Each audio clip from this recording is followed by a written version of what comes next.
Hi everybody, and welcome back to Plastic Models by Regular Dude and part 1, the intro for the Meng models 1/35 scale Jagdpanther Ausf G1. So this kit I'm starting up, and it's going to be a step-by-step thing. So I'm going to go through, unlike my last series or last couple of series, I'm going to try and keep the videos a little bit shorter. There's a lot of stuff that's duplicated over and over with wheels and tracks and stuff like that, so I want to try and keep these segments a little bit shorter than I have been. People say that, you know, they're digging seeing, you know, hour and a half long videos, but it seems pretty excessive. So again, it may not work out, but I'm going to attempt to do steps. And I'll do a number of steps depending on how long it takes to do them, and post them like that. So the first thing I need to do is I need to make sure I pay attention to which version I'm going to do. Apparently there's 4 different versions that I can build, and I need to pay attention on the instructions, because apparently there's certain steps that are only for certain versions, and I'll talk about what version I'm going to do here in a little bit. I'm not going to go through all these instructions because they're just basic instructions, broken up just like anything else. The illustrations look good. This kit's been out for a couple of years and it's supposed to be really good. I'm not going to do any aftermarket with it.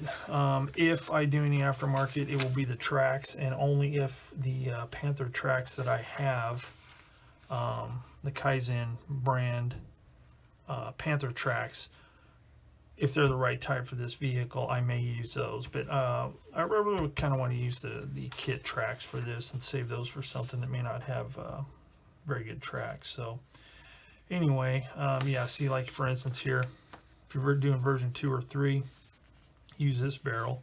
If you're doing 1 or 4, use this barrel. So that's the kind of stuff I'm going to have to pay attention to. So that's the instructions. Not a whole lot of sprues, it looks like. 1A, 1B, 1C, 1D, 2 F sprues, which are the wheels and stuff like that, and then 3 of the tracks. And that's supposed to be the part that's everybody says is really tedious. And I don't mind as long as the tracks fit together well and, you know, they look good. Decals. Thinking those are clear parts, maybe. Find out. Polycaps for the wheels. Side skirts. Photo etch side skirts, some more photo etch parts there. And then you got the color call out on the back. And I'll talk about all the colors and stuff I'm going to use later. So let's look at the color schemes. So we've got this one here, number 212, Panzer, Jagdpanther Jäger Abteilung 654, Battle of the Ruhr, March 45. That's a 3-color scheme, kind of a stripy looking business. That's kind of cool. Then we have number 1, Headquarters, Jagdpanther Jäger Abteilung 559, Western France 44. So again, that's a 3-color scheme. Then we have number 314, Jagdpanther Jäger Abteilung 654, Normandy, France 44. Which is interesting because this is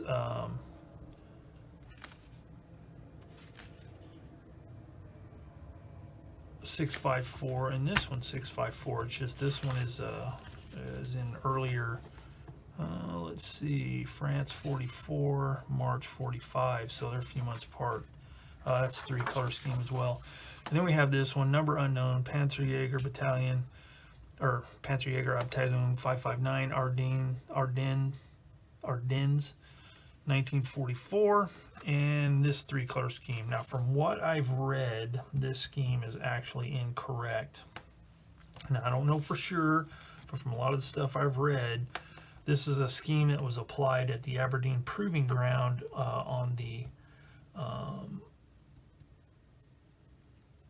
Jagdpanther that they had, and apparently there are some things that are kind of unique to this vehicle that weren't very common or something like that. But that one's definitely out. I mean, it's kind of a neat scheme, but you know, it's totally incorrect, and I do kind of want to be somewhat correct. But I think the version I'm going to go with is probably this one. From what I've read, I think either one or both of these needs Zimmerit, and I am not going to do Zimmerit. I do not want to do Zimmerit.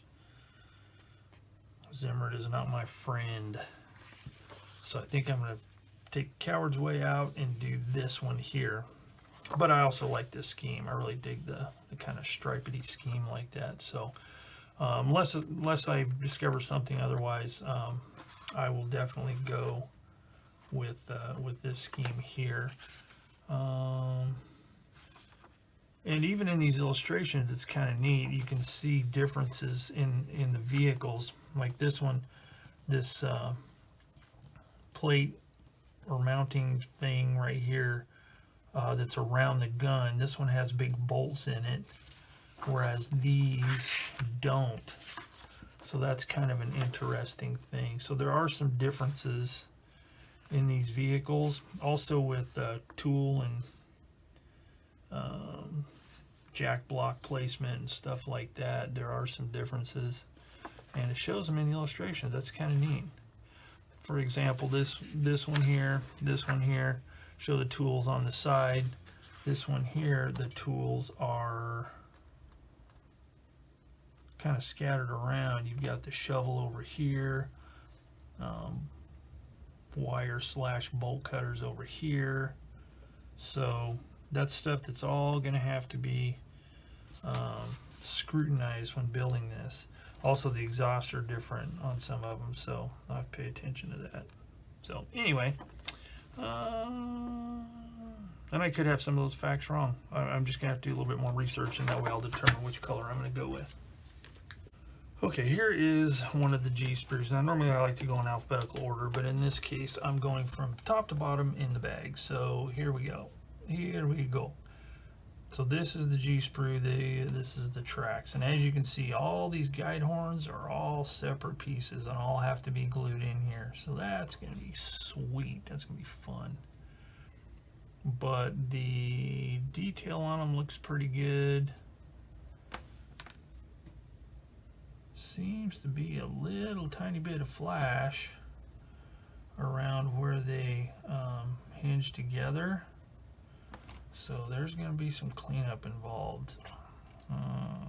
So we'll see how that goes. If it becomes too much, then I may go with those other tracks, but we'll see. It may not be too bad. But anyway, this plastic feels real nice and solid. Feels heavy. But that's the G sprue. There's 3 of those. All right, then we've got the F sprues, which are the wheels. All kinds of little parts, suspension parts, radiator fan, fan covers, drive sprocket, etc., etc. Detail on these looks good, and there doesn't seem to be much as far as seam lines. And what's really groovy is there's no seam lines down the middle of the tires, the rubber portion of these wheels, so that's kind of cool. Cast texture looks good. Shouldn't have to build that up any. Then we have the D sprue, which is one of the gun barrels. The front, I guess you'd call it kind of, I don't know, a mantlet. Not really a mantlet, but I can't remember what it's called. That's the part that fits on the superstructure on the whole, on the front plate. Rear engine deck, more small parts, a lot of spring stuff here. I'm assuming it's suspension things.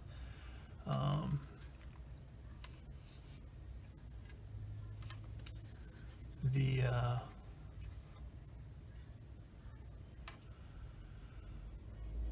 superstructure sides, that all looks good.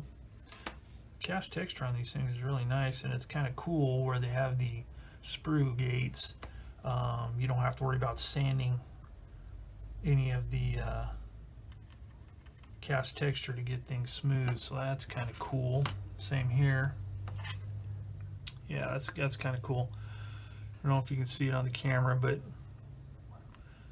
I like it when they have parts like this and the sprue gates are actually fed from the bottom, so you can cut it and clean it this way without having to worry about making a flat spot on the curve of a round part. That's a really good way to do it when there's surface texture like that. So that's kind of really cool. See, they did the same thing there.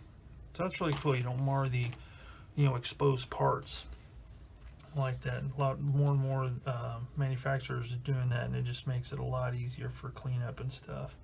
Then in this bag, we've got the poly caps for the wheels, and then we've got the, I guess what would actually be the mantlets. There's two different types. There's one that has this fitting here. Apparently that was so they could screw in an eye to help facilitate removal of the gun. So that will have to be drilled out, it looks like. Front plate, top plate, two more of these, whatever they're called, can't remember, but the bolt detail is a little bit different. Basic shape and structure is the same. Just down here it looks like they gave them more room to remove those bolt heads than on this type. Rudimentary gun on the inside, so I'm not too concerned about how that's going to be because it's going to be inside the vehicle. Slide molded muzzles, two different types depending on the gun you're using. Here's the other gun here, and it comes in multiple pieces, I guess. Yeah, here's the rest of it down here. But yeah, here's the trunnion here. More gun parts, hatches. All this has very subtle texture you probably can't see, kind of like a rolled, I guess a rolled steel texture. Looks really good, and again, they've put the sprue gates where it's not going to interfere with that, so that's kind of nice. Hatches. Now see, this is nice. You've got this hatch that's got interior detail there, and there are no ejector pin marks. That is pretty sweet. I don't know how they did it, but they did, so that's cool. All right, next up we have the B sprue, which is the superstructure like framework that everything glues on. The rear plate, fenders, tool bins, and then some exhaust parts here. This is the exhaust of the version that I'm going to be doing. But yeah, again, all looks really good. I'm wondering if this sprue perhaps comes in the regular Panther version of this series that Meng does, because this looks a lot like, I'm not sure if the front slope is different on a Panther compared to a Jagdpanther or not. So, if you know, maybe post that in the comments down below and let me know. But all this looks good. Nice rolled texture, etc., etc. Alright, the last bag of plastic, we have the whole bottom, whole sides, the interior parts to actually mount the suspension to, gun cleaning rod container,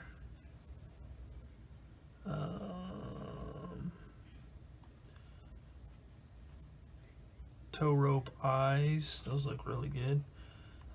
Let's see, this is structure for the inside for the whole parts to glue together. Final drives, nice, again, nice cast texture. Two different machine gun mount covers, very nice cast texture on that. And that's going to be kind of cool with that cast texture in relation to the rolled texture of the front plate, so that's going to be kind of cool. Pioneer tools, other small fittings, the tool racks here and here. All looks pretty good. Finally, we have the small stuff. We have this clear bag. I'm not going to open this. This is Sprue E. Has the looks like a rangefinder type thing. One of those scissor jobs. And another something. I'm not sure if that's a single one or maybe a gun sight itself. I'm not sure. Not too familiar with the stuff on these Jagdpanthers. Then we have clear periscopes, which is nice. And then we have the final bag of photo etch and decals. Decals, not many there, just vehicle numbers and then the Balkenkreuz. Then we have the photo etch, engine, the mesh for the engine deck, and the radiator covers or fan covers, whatever you call them. It comes with a star antenna for a command vehicle, and then more. I think this is part of the fender stuff. And then one thing I want to point out is this chain right here. Generally, photo etch chain is just, to me, is just dumb, because it's basically, you know, flat. You know, you might have a flat loop, but the length that goes this way is just a flat bar into the next flat loop. Sometimes they'll add a little bit of texture on one side, but still it doesn't look right, or it just looks like links connected together like this, and it's just ridiculous. These have nice three-dimensionality to them, if that's a word.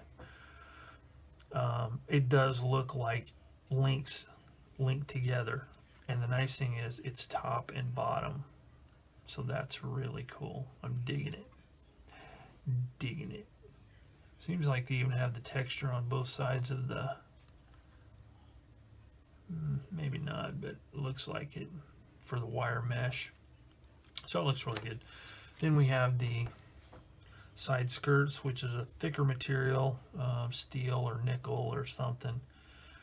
But it'll be kind of nice because I'll get to try out my metal primer that I finally got, and see if it makes the paint and, you know, the primer and paint any more durable on these metal surfaces. So those look good. And then we've got these. I'm really stoked about this. This is actual real wire rope for the tow cables. It is really nice. It's not nylon string or plastic or something dumb like that. So that's gonna really, I'm really digging that. That is one thing that just drives me crazy about armor kits. And you know, it's like you got to use what you got to use, but I'm just surprised more people don't, you know, use copper or, you know, some kind of metal tow ropes. They just look really good. So that's pretty much the contents of the kit. After a little more study, I have verified that yes, this is indeed the one I'm going to do, number 212. The Battle of the Ruhr, March 1945. And there's a lot of features on this that I like. First of all, no Zimmerit needed, so I'm pretty stoked about that. But I kind of like the detail on this gun collar. Gun collar is what that's called, with the bolt holes and all that kind of stuff. It also has that little lifting eye point on top of the mantlet itself. It also has this exhaust. I've never built a Panther of any kind with this kind of exhaust on it. That sounds dumb, but I just think it looks pretty neat. It's different than what I've usually done. And then this one also mounts the I like the tools mounted on the side right there, and then I like the gun cleaning rod holder across the back deck. So all stuff that I'm kind of digging, and I really like this particular camouflage pattern. I like it, and I think it'll be fun to actually do it. Looks like a cool pattern, and it's nice because unlike the last camouflage vehicle I did, the camouflage pattern matches all the way around. Sometimes you end up, you know, this goes up here like this. Let's say this brown stripe. Okay, well, let's use a better one. This brown stripe here comes up here and then goes across and then down.